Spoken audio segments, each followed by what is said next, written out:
Hello, I'm David Hoekema with the Idaho Department of Water Resources.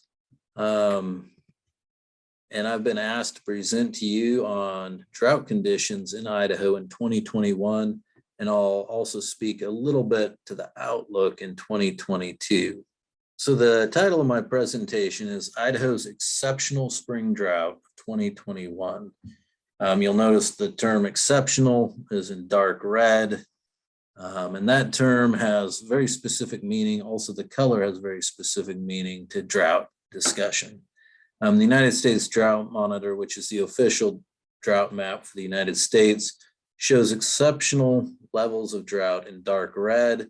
And the term exceptional refers to any drought that is of a frequency that it ought to be seen only every once in 50 to once in 100 years. So this is the most extreme level of drought on the drought category. There's 4 categories.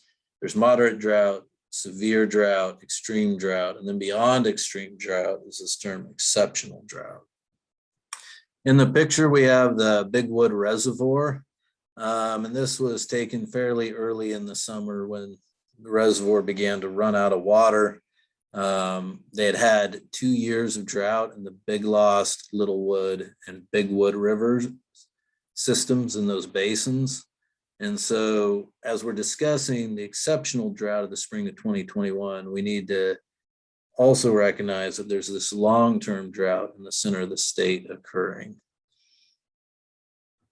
So last winter, we had a La Nina winter. And what does that mean in Idaho? What I've done is I've plotted all the basins in Idaho, the distribution of snowpack during La Nina years. So we start in the north with the Kootenai and we end in the south with the Hawaii. And that date is March 15 because the snowpack peaks there earlier than the other basins. On the other basins, we're showing April 1st, which is typically around when snowpack peaks. So on the left axis, we have percent of normal. So if you're above 100%, and that's for the period from 1991 to 2020. So if you take the average condition or the median condition actually for 1991 to 2020, that's 100%. And so if you're above that, you're above average. If you're below that, you're below average. So in looking at this graph, we can say snowpack in Idaho when there's a La Nina winter is typically above average. The only exception to this is the Bear, the Salmon Falls Tract, and the Hawaii Basin, where the median falls pretty close to 100% of normal. And when you're looking at a box plot, which I'm showing the distribution by, this lower whisker or line refers to the bottom 25% of years within that record. And that's below what we would expect in the basin. And the upper whisker refers to the wettest years within that record. The wettest 25% of years. And so the box represents 50% of the years that hover around the median, which is shown as the line between the yellow and the gray boxes. So that combined box represents 50% of the years. And you'll notice it's pretty tight and the whiskers are longer because the extreme events tend to go further out from average than, most of your years fall within a fairly narrow band. And so when we look at the last winter, on March 1st, we were pretty close to 100% of normal snowpack across the state, a little dry in the Hawaii, the Bear, and our biggest concern was these 3 basins, the Big Lost, Big Wood, and Little Wood that had experienced drought from the year before. And it looked like they were going to continue into drought. So that was really the focus of our concern for drought in Idaho as we entered into the runoff season. And then on April 1st, when snowpack typically peaks, you'll notice there's about a 10% drop in snowpack from March 1st to April 1st as a percentage of normal. And that's because we got very, very little precipitation in March. And so the snowpack just didn't grow. And in some areas, it actually began to melt out early. And so in the Boise, we went from 99 to 89% of normal. On the Payette from 104 to 93%. On the Clearwater from 114 to 110, just generally a decline, but not drastic. And even these 4 basins down here in the south had 100% of normal snowpack, pretty close to that. Where we really saw a drought developing on April 1st was these 3 basins in the center of the state. Even over here, the Snake was at 92% of normal. So this wasn't super concerning. Seeing that dry March, we began to warn people, maybe when you're planning for water use, look at the 70% exceedance forecast, which is a little below the median. Take a conservative approach, but don't shoot for the median. We appear to be in a dry spell. Well, we were in a dry spell, an exceptional dry spell, one like we haven't seen since 1924. If you look at all the years from 1895 to the present, only statewide does 1924 have less springtime precipitation. When I refer to springtime, I'm referring to the precipitation from March 1st to July 31st. And so this was our snowpack last year. Here was our concern in these 4 basins. We actually included the Little Lost Basin as well, since it was so low. And then this is our precipitation. So we were right around normal, October, November, a little dry in December, back with expectations in January, really wet in February. And pretty much on March 1st, the rain stopped. And March was really low, far below our expectation. April was below anything we've seen in the last 30 years. This is not a La Nina graph. This is the full 30-year distribution. So we're below anything we saw in the last 30 years in April, and not only low, but quite a bit below normal. Then May was below expectation, and June was pretty close to record setting. And then July was really dry. Now, we usually don't worry about July because it's just a dry month in Idaho. But this precipitation that comes in from March to June is critical. And it determines whether you end up on the low side or the high side of the April 1st forecast, because when those storms come in, if you get a good storm early in the spring, you get some precip on the snow, you can really get efficient runoff in the low elevations and start filling the reservoir systems. And then with those storms early in the season, they're still cold enough that they're dumping snow up in the high elevations. And so while you're melting out the low elevation, you're building up the snowpack in the higher elevations. And that high elevation snow then supports your base flow through the summertime, which is critical to maintaining those senior water rights in a basin, as well as maintaining ecological functions within a river system. And so after July, we actually had quite a wet August. It was because of a monsoonal event that came in from the south in southern Idaho, and then some precip up as well up in northern Idaho. And so if you look at when that monsoonal event came in, it was really funny because it came in on the evening of July 31. And I'll get to that in this graph. What this graph shows is precipitation at snow-tail sites. So these are all mountain precipitation sites across the Pacific Northwest. And this only shows snow-tail sites that are setting a new record. We're not talking about record wet, we're talking about record dry. So if it's red, that's the driest in the record. And you can see across the entire Northwest, we're setting all kinds of records. And if you look at this graph on March 1 to July 30, you see a bunch of records being set down in here. But because that monsoonal event came up from the south on the evening of July 31, we lost a few of these stations from being record lows. The orange ones are the second lowest on record. So this was a phenomena, this exceptional drought in the spring was a phenomena that infected the entire Northwest, including the Bear River Basin in Utah and southeast Idaho. And so if you look at those totals, all of these tables show the 10 driest years on record, with the driest being at the top and the 10th driest on the bottom. If the current, if 2021 falls outside of the record, I just put it in the 10th spot and then labeled it at the top. So here we're looking at the spring precip, a new record on the Kootenai, new record on the Lower Snake. In the Middle Snake, which is the Boise, Payette, Weiser, and Hawaii basins, the only year we've seen drier is 1924, almost 100 years ago. On the Upper Snake, 1919 and 1924 are the only drier years. This is the Snake River pretty much east of Twin Falls.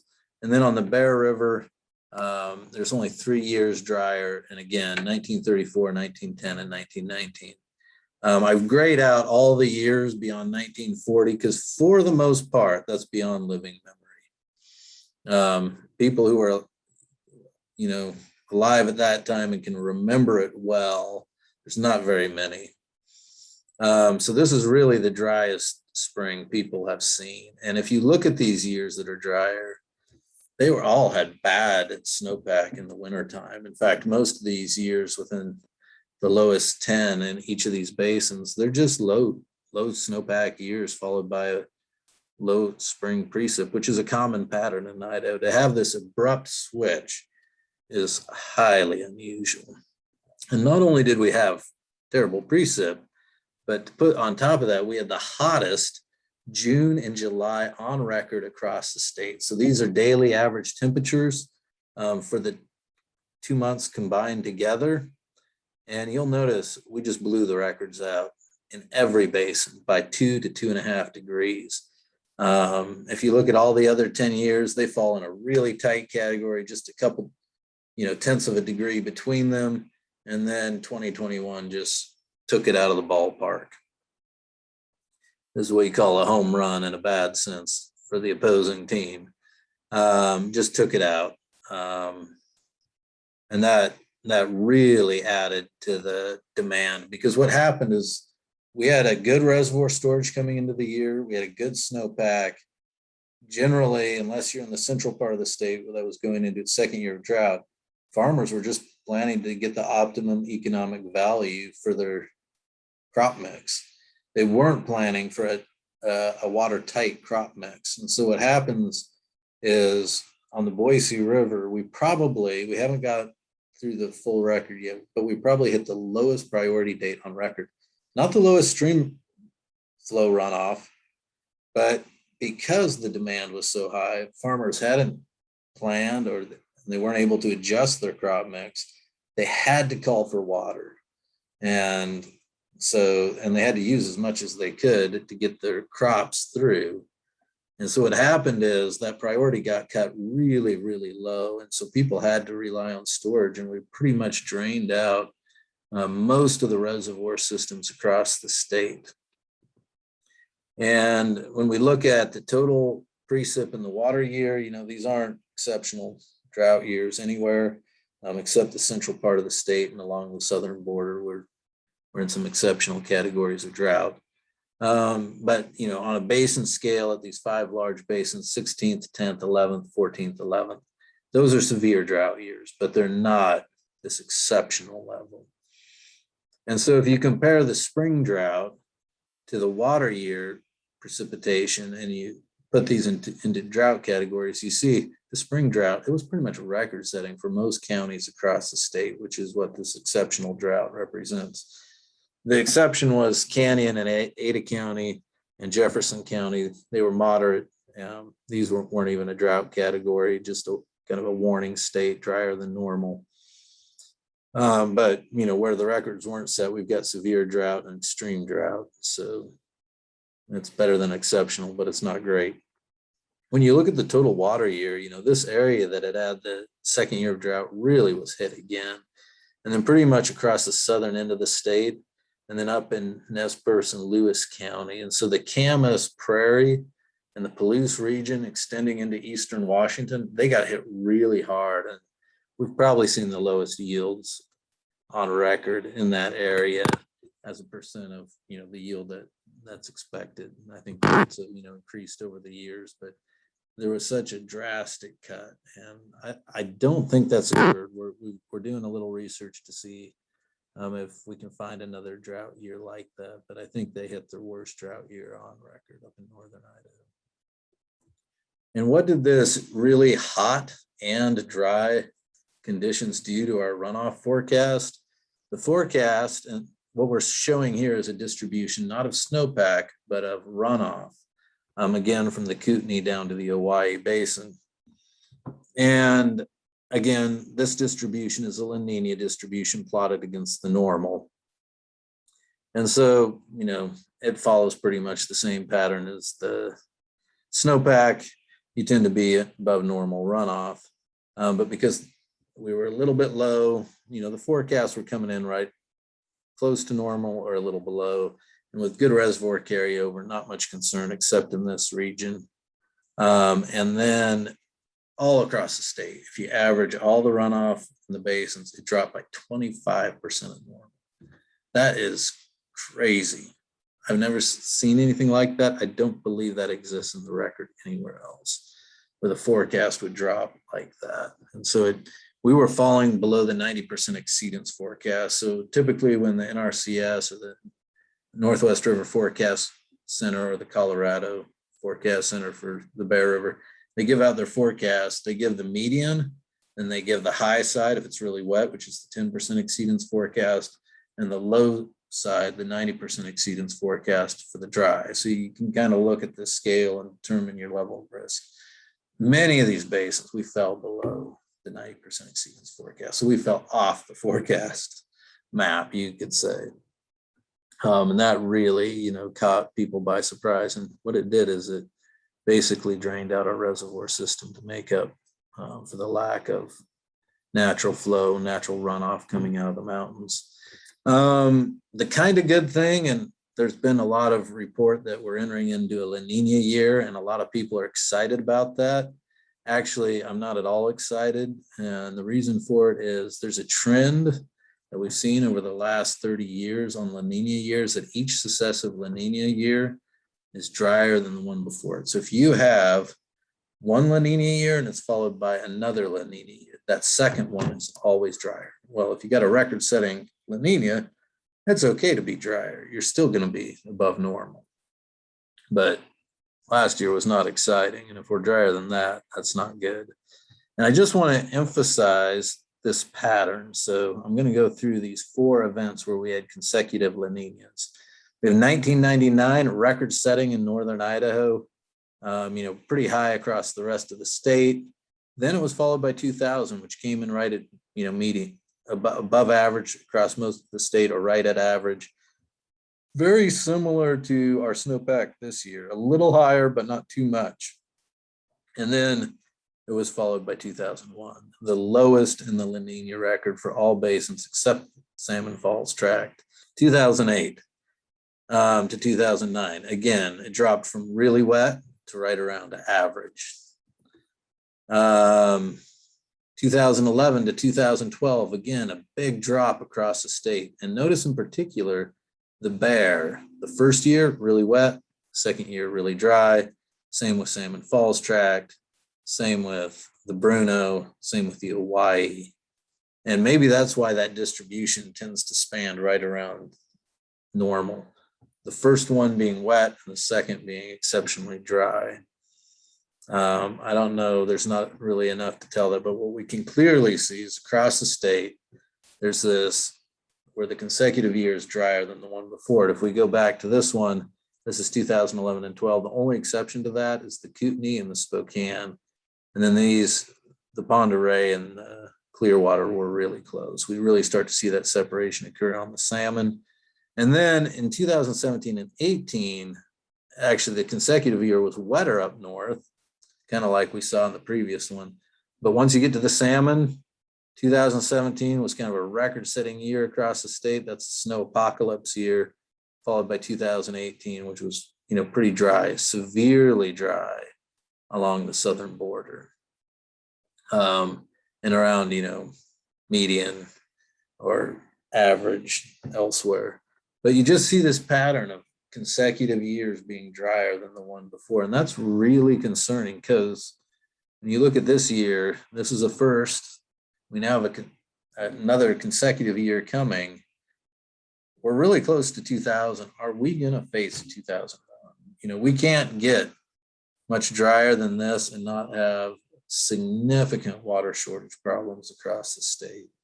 So if this pattern continues and 2022 is drier than 2021 for snowpack, whether we get good spring precip or not, we're looking at a really significant drought coming into next year.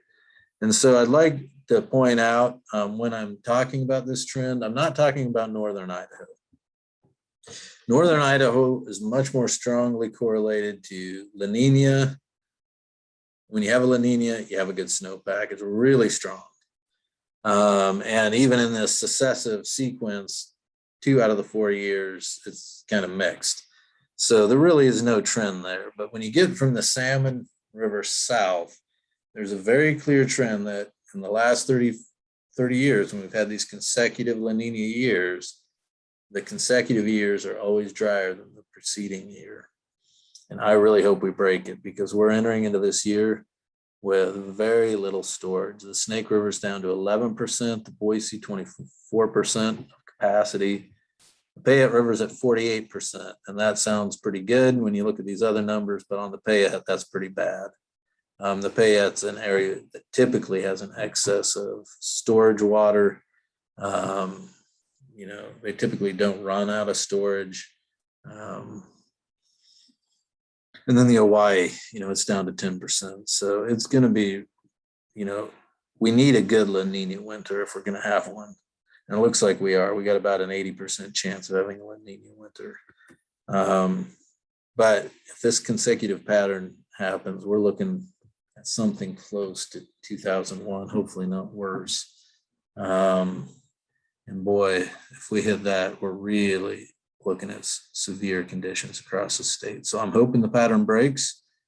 If not, we're in trouble. But if we do get a good snowpack, I'd add this: don't expect a dry spring. That dry spring is just out of the so exceptional. You know, we're probably not going to see something like that again in our lifetime. At least I hope we won't. So yeah, if we get a good snowpack, get it, you know, then we should have pretty good runoff. We may be on the lower side of the forecast, but we're not going to see any kind of 25% drop unless, you know, there's something bigger going on in the atmosphere than we're aware of. Okay, and with that, I'll open it up to questions. Thank you very much.